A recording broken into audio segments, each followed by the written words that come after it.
बिस्मिल्लाहिर्रहमानिर्रहीम, अस्सलाम वालेकुम। हेलो फ्रेंड्स, मैं हूं आपका होस्ट हसन और आप देख रहे हैं माई स्मार्ट एक्सपीरियंस यूट्यूब चैनल। अगर आपने अभी तक हमारा चैनल सब्सक्राइब नहीं करवाया तो सब्सक्राइब करवा लीजिए ताकि नेक्स्ट वीडियो आपको इजीली मिल सके, और साथ में बेल के आइकन पे भी क्लिक कर दीजिए ताकि नेक्स्ट वीडियो आपको आराम से मिल सके। और आज का जिस टॉपिक पे हम बात करेंगे वो रिलेटेड है एक मॉड्यूल से, जो कि DC to DC step up booster module है, पावर सप्लाई है और जो कि एडजस्टेबल पावर सप्लाई है। और साथ में प्रीवियस वीडियो में जैसे कि हमने डिस्कस किया था एक्सेल 6009 के हवाले से, जो कि ये मॉड्यूल था। आप यहाँ देख सकते हैं कि ये मॉड्यूल 6009 के हवाले से हमने डिस्कस किया था ये मॉड्यूल। तो इस मॉड्यूल और ये वाले मॉड्यूल में कोई फ़र्क नहीं है, सिर्फ ये वाले मॉड्यूल में जो है आपको सोल्डरिंग करनी पड़ती है और ये वाले मॉड्यूल में आपको डायरेक्ट यहाँ पे कनेक्टर दे दिए गए हैं और यहाँ पे आपको सोल्डरिंग नहीं करनी पड़ेगी। इसमें डायरेक्ट आपने जो है ये कनेक्टर में तार फिक्स करके आप इसकी पावर सप्लाई यूज़ कर सकते हैं। एडजस्टेबल वोल्टेज हैं इसके अंदर। और यहाँ पे मैं आपको बताया चलूँ कि इसका जो मॉडल नंबर है वो आपको बता दूँ, जो स्टेप अप बूस्टर का मॉडल नंबर है एक्सेल 6019 है, वो 6009 था, ये 6019 है। ठीक है, तो यहाँ पे मैं आपको बताया चलूँ कि ये भी इसकी भी सेम कॉन्फ़िगरेशन। अगर आपने हमारी वो प्रीवियस वीडियो नहीं देखी तो प्रीवियस वीडियो देख लीजिए, उसमें हमने सारी डिटेल में उसको समझाया हुआ है कि क्या सर्किट काम करता है, किस तरीके से एडजस्ट करते हैं उसकी आउटपुट को और किस तरीके से जो है 12 वोल्ट देते हैं। तो यहाँ पे मैं आपको बताता चलूँ कि ये जो इसकी थोड़ी सी कॉन्फ़िगरेशन है, इनपुट वोल्टेज लेगा ये 4 वोल्ट से, यानी कि इनपुट जो आप इसके अंदर वोल्टेज देंगे वो 4 वोल्ट से 35 वोल्ट तक आप इनपुट दे सकते हैं इसके अंदर। और जो आउटपुट वोल्टेज ले सकते हैं आप वो 5 वोल्ट से 40 वोल्ट तक आप इससे ले सकते हैं। यहाँ पे मैं आपको बताता चलूँ जो आउटपुट इसकी करंट है वो है 4 एम्पियर, जो मैक्सिमम इसका करंट आप ले सकते हैं वो 4 एम्पियर ले सकते हैं। और यहाँ पे आपको बताता चलूँ कन्वर्जेशन एफिशिएंसी इसकी है 94%, यानी कि इसकी जो एफिशिएंसी जो पावर है वो 94% है। और यहाँ पे मैं आपको बताता चलूँ कि इसका जो स्विचिंग फ्रिक्वेंसी 220 किलो हज़र्ट्ज़ से, जो इसका आउटपुट रेप्लिका है वो 100 मिली वोल्ट है। और इसका लोड जो रेगुलेशन है वो है 0.5%। और यहाँ पे मैं आपको बता दूँ वोल्टेज रेगुलेशन जो फैक्टर है इसका 0.5% है। और इसका जो वर्किंग टेम्परेचर है वो है 45 सेंटीग्रेड से 85 सेंटीग्रेड तक। और यहाँ पे मैं आपको बता दूँ इसका साइज़ जो है 50 mm multiply by 28 mm multiply 13 mm, यानी कि इसकी लेंथ जो है 50 mm है और इसकी विड्थ जो है 28 mm है और इसकी जो हाइट है 13 mm है। और यहाँ पे इसका जो वेट है, वेट में आपको इसका बताता चलूँ 15 ग्राम इसका वेट है।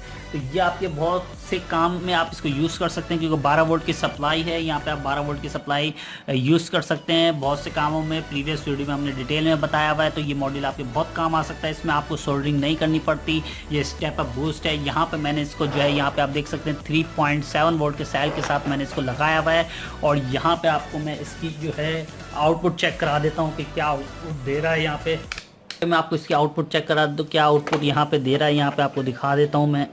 यहाँ पे आप देख सकते हैं ये इसके वेरिएबल लगी हुई है, एडजस्टेबल पावर सप्लाई की एडजस्टेबल वेरिएबल है। यहाँ पे यहाँ से आप जो एडजस्ट कर सकते हैं। हमने प्रीवियस वीडियो में आपको सारा एडजस्ट करके दिखाया है। और अगर आप इसको जो है 200 पे रखते हैं तो देखें वोल्टेज कितना इसमें आ रहा है। वोल्टेज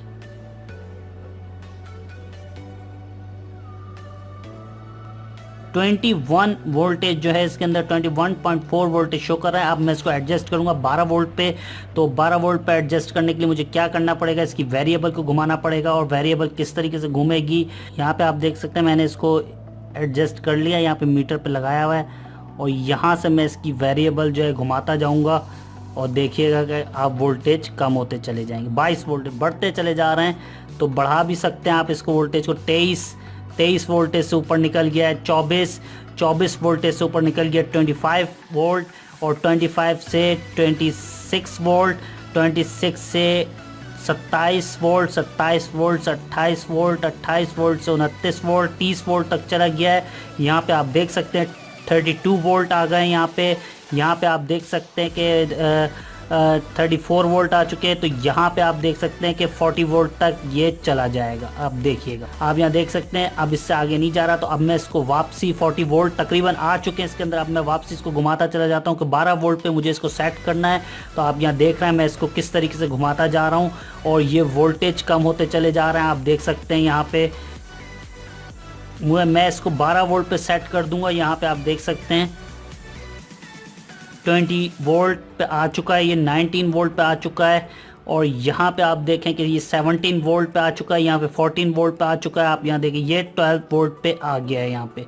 अब मैं इसको जो है 20 पे इसको कर दूंगा, इसका जो मीटर का वोल्ट है 20 पे कर दूंगा। अब यहाँ आप देख सकते हैं 12.52 वोल्ट, मैंने आपको 40 वोल्ट तक 3.7 वोल्ट पे करके दिखा दिया। लेकिन आप इसकी आउटपुट जो है 40 वोल्ट तक नहीं ले सकते हैं, लोड नहीं डाल सकते हैं आप 40 वोल्ट का, क्योंकि इसलिए कि 3.7 वोल्ट के सेल पर 40 वोल्ट की आउटपुट लेना मुनासिब नहीं होगा, आईसी गर्म हो जाएगी।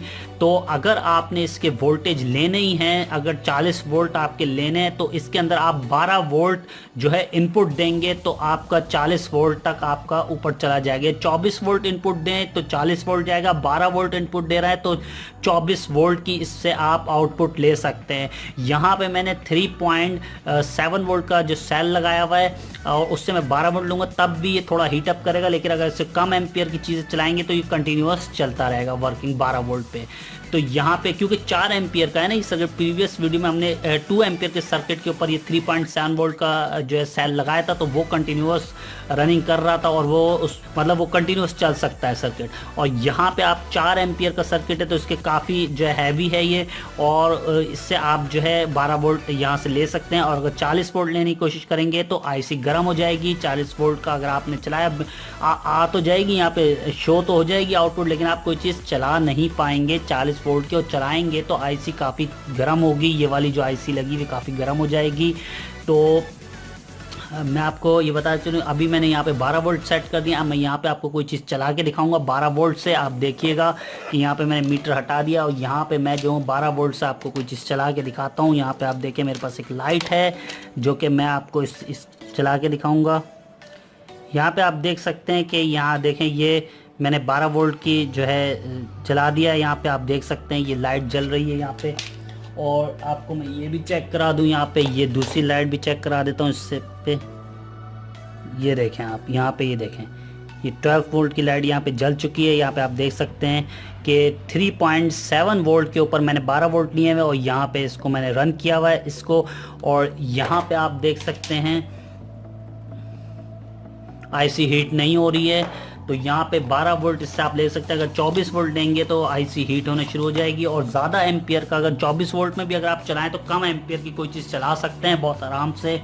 तो ज़्यादा एम्पियर की नहीं चला पाएंगे, क्योंकि 4 एम्पियर की नहीं चला पाएंगे आप। ये बल्ब भी आप जला सकते हैं क्योंकि अभी इसके ऊपर मुझे यूएसबी लगानी पड़ेगी। तो आपने देखा, और इस मॉड्यूल से आप बहुत सारे काम ले सकते हैं, बहुत सारे आप अपने मसले हल कर सकते हैं।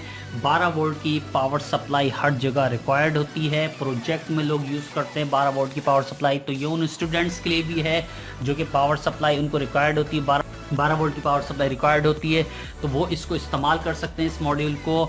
और भी हम इसमें काफ़ी अच्छे अच्छे मॉड्यूल्स लेकर आएंगे आपके लिए। तो आपको ये वीडियो पसंद आई होगी, इसको शेयर कर दीजिए, लाइक कर दीजिए। और यहाँ पे मैं अपनी वीडियो को अख्ताम करना चाहूँगा, और आप हमारे चैनल को सब्सक्राइब करवाना नहीं भूलिएगा। Don't forget to subscribe our channel. Thank you for watching our video.